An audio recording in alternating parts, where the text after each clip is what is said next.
A reading from the Gospel of Matthew.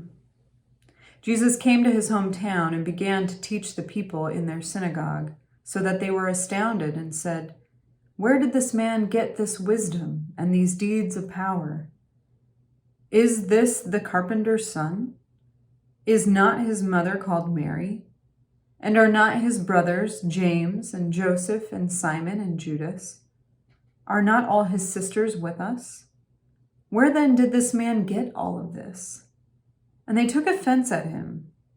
But Jesus said to them, "Prophets are not without honor, except in their own country and in their own house." And he did not do many deeds of power there because of their unbelief. This is a fascinating passage. And what I get stuck on is what changed. What changed during this story? Jesus was teaching in the synagogue, and they were astounded. The initial feedback was positive. They acknowledged the wisdom and the deeds of power, saying, "Where did this man get this wisdom and these deeds of power?" And then they started to dig into who he was. He was an ordinary man to them, the son of a carpenter, the son of an ordinary woman named Mary. He was one of many siblings. The Gospels are not concerned with this idea of the virginity of Mary or protecting whether or not Mary and Joseph had other children. It is very much assumed that he had siblings, and they were ordinary too. So how could such an ordinary hometown boy have this wisdom and this power? They couldn't get their heads around it, even though they initially saw it. And in Matthew, Mark, and Luke, we have this story where Jesus was unable to continue to do miracles in his hometown, where he was rejected by his own people.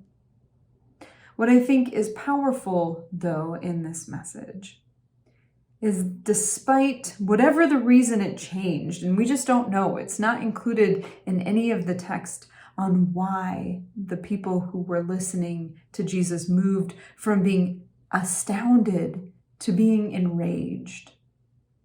But nonetheless, he continued on. Jesus left from this town and continued his mission of love. He continued to spread the good news and share his wisdom and do great deeds beyond this experience. I'm sure we have all had experiences where we have presented our true self, whether it's vocational desire or something about who we are, and we have chosen to be vulnerable with other people or with another person. And for some reason or another, that vulnerability is taken advantage of, or it is not received the way that we hope. I see in this passage such strong encouragement and motivation to continue to be who we are and who God made us to be, despite how it's received to those around us.